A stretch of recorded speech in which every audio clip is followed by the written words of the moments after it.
Bonjour les amis, ben voilà, aujourd'hui je vous fais une petite vidéo pour vous expliquer un petit peu ce qui se passe depuis tout ce temps.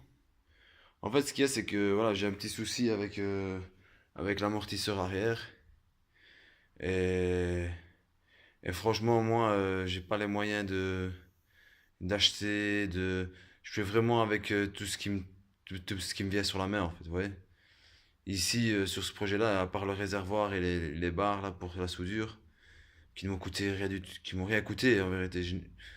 Et le radiateur, mais c'est d'occasion, donc ça m'a rien coûté du tout. Toutes les soudures, je paye pas.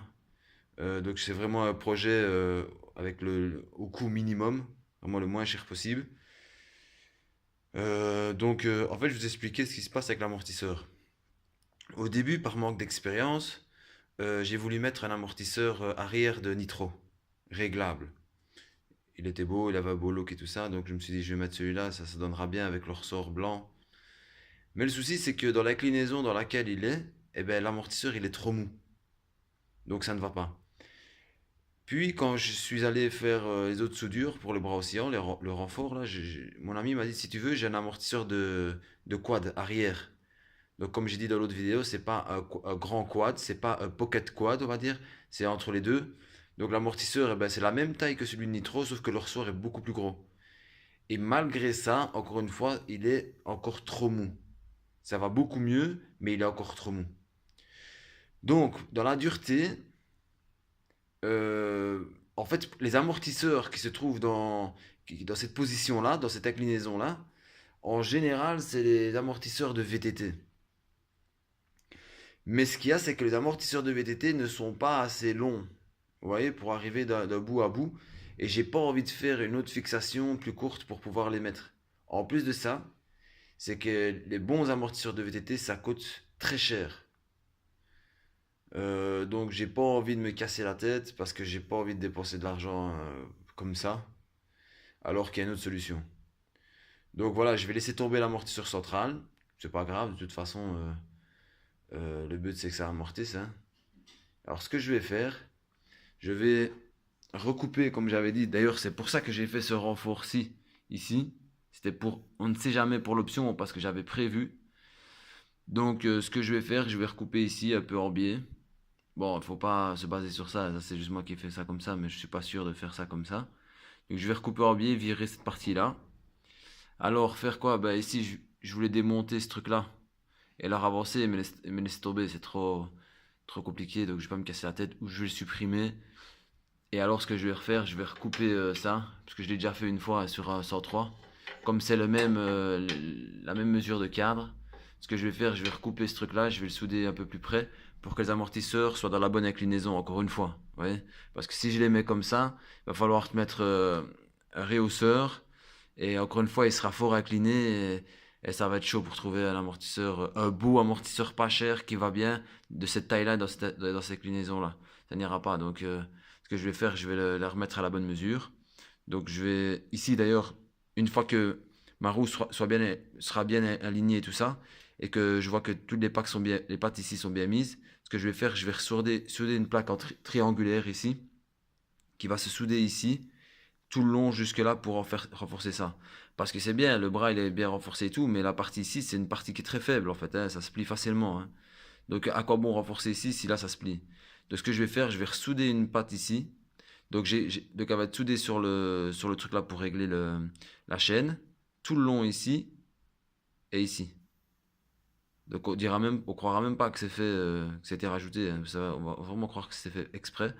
En plus de ça, c'est que la rondelle et le boulon, la douille, ce sera toujours facile d'accès. Et ici, l'arrondi de l'amortisseur ne touchera pas. Ouais. Donc ce sera plus le poil, ce sera bon. Donc voilà, puis je vais avancer, donc ça va monter ici plus ou moins comme ça. Ouais. Mais voilà, parce que des bons amortisseurs avec un beau look, que ce soit à l'eau pneumatique ou à ressort, à gaz ou quoi, moi je sais en avoir pour pas cher, donc, et ça reste dans mes moyens, donc c'est bon. Et en plus de ça, je vais pouvoir leur soulever un peu plus. Tandis que là, vous voyez, je peux pas ressoulever l'arrière comme je veux parce que il y a le système ici, il a une fin, vous voyez, donc il bloque. Donc, même si les mesures sont bonnes, hein, mais si maintenant j'ai envie de le soulever un peu plus de l'arrière, eh ben, à cause de ce système-là, je n'arriverai pas. Donc je vais supprimer ça, je vais refaire mes belles soudures là et tout pour du renfort, hein. Hop, je vais reculer la patte pour l'amortisseur et ce sera bon. Maintenant, par rapport au réservoir, j'ai trouvé un système pour pouvoir le rallonger, rallonger jusqu'à la coque, jusqu'à la selle.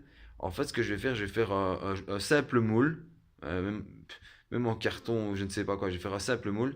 Et alors, je vais poncer l'endroit ici, cette partie-là, vous voyez, cette partie-là et cette partie-là pour que ça accroche. Et je vais mettre de la mousse de polyuréthane. Vous voyez, il y a deux sortes, hein. Je vais prendre celle qui colle bien et qui est un peu lisse, vous voyez, qui a pas de bulle à l'intérieur. Donc je vais mettre la mousse de polyuréthane sur 15 centimètres de long. Une fois que ce sera bien sec, je vais prendre un beau couteau bien, avec une longue lame et qui coupe très bien. Et je vais reformer en fait, je vais lui faire un rallongement en fait, vous voyez, en formant avec un couteau, puis en ponçant avec du papier. Et à la fin, bah, ce que je ferai, bah, je remettrai du polyester et après du finish quoi dessus. Je ferai un bon petit ponçage, je vais lui faire prendre la forme et alors il arrivera jusqu'au bout. Je ne veux pas faire agrandir le réservoir de sa quantité de litres, hein. C'est juste pour que ça, esthétiquement, que ce soit plus beau et que ça fasse fini. Parce que comme ça, c'est pas stylé, mais c'est... Bon, comme ça donnerait parce qu'il est noir, mais... Enfin, il est pas peint, mais je veux dire, c'est pas stylé que ça, mais je préfère, moi, faire les choses... J'ai les moyens de le faire, donc je vais le faire, hein. C'est juste... de toute façon, c'est un passe-temps, donc ça me passera mon temps de faire toutes ces chipoteries-là. Et voilà, puis une fois que je serai sûr et certain que toutes les soudures, toutes les modifs et tout ça seront faites, et ben là, ben, je passerai à la peinture. De toute façon, j'attends les beaux jours, parce que moi je ne peins pas en cabine, donc j'attends qu'il fasse meilleur et que la température augmente, et qu'il y ait moins d'humidité. Comme ça, ben là, ben, je pourrais faire une belle peinture nickel. Et voilà. Donc pour le moteur, il me restera plus que la pipe d'admission, et on sera bon, quoi. Donc voilà, ouais, il faudra aussi les mâchoires de l'embrayage, de pleurs, pour mettre dans l'embrayage. Sinon, voilà. Et en plus de ça, c'est que, bon, je vais pas dire que je perdrai un peu de poids, hein, en supprimant le système là, de bras oscillants, là, mais, parce que je vais le récupérer dans les amortos, donc voilà. De toute façon, il est léger, hein, l'air de rien, il est léger, parce que le bras, il est léger. C'est vrai que les renforts que j'ai mis là, c'est un peu plus lourd, hein. C'est un peu plus lourd. Au début, je voulais mettre des ronds, mais comme le cadre est carré, j'ai choisi des carrés, et en plus, en m'instruisant un petit peu sur le sujet, les barres carrées sont... bon, ça dépend maintenant dans la pression, en fait. Ça dépend son utilisation. Mais les barres carrées, en général, sont 70% plus résistantes que les barres rondes, mais sont 30% plus lourdes. Donc, si on veut arriver au même travail, en fait, en conservant le même poids, eh ben, on va dire, augmenter de 30% l'épaisseur, on va dire, des barres rondes pour avoir la même solidité, en fait. Vous comprenez? Donc les barres rondes sont plus légères, les barres carrées sont plus lourdes, mais ont 70% de plus de solidité. Maintenant on prend des barres rondes et qu'on rajoute de l'épaisseur pour arriver au même poids, normalement ben, on a la même solidité. Maintenant, il faut voir quelle utilisation. Vous voyez, parce que du fait que les barres carrées a des angles, c'est pas la même chose qu'une barre ronde. Le poids aussi, donc si c'est une barre ronde et que c'est un poids qui est dessus, vous voyez, c'est c'est technique en fait, hein, c'est des calculs et tout ça. Enfin, moi, je me suis pas trop cassé la tête à essayer trop de comprendre, mais j'ai pris la base, quoi, la base de l'explication, et voilà. De toute façon, voilà, moi, c'est rond ou carré, de toute façon, euh, la solidité, elle y est, de toute façon, et c'était pour le style, pour rester dans le carré, quoi. Bon, la fourche, elle est ronde, mais je crois pas que ça existe des fourches carrées, quoi. Ça va pas être très bon non plus. Mais voilà, ok. Bah ici, je vais vous montrer un peu ce que je serais de faire en même temps qu'on y est. Bah ici, je serais de modifier un peu mon atelier. Donc aujourd'hui, bah, je vais monter 4 rangées de blocs, ici dans le fond.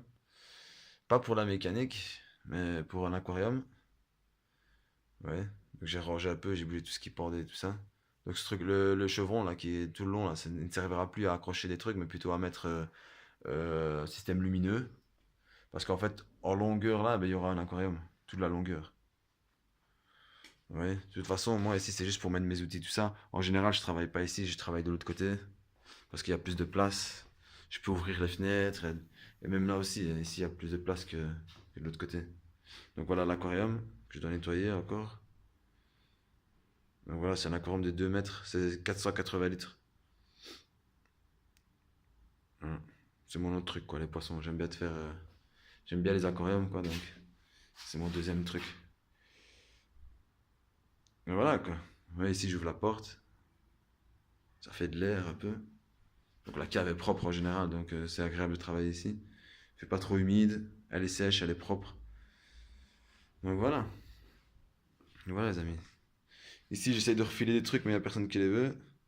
À part les gens de le brossière, mais ici, j'ai des trucs là, des caches, des trucs, il n'y a personne qui les veut. Même je les donne presque, là, je mets sur des annonces, il n'y a personne qui les veut. C'est dommage. Je vais devoir finir par les jeter. Et voilà, les amis, ben, je vous laisse.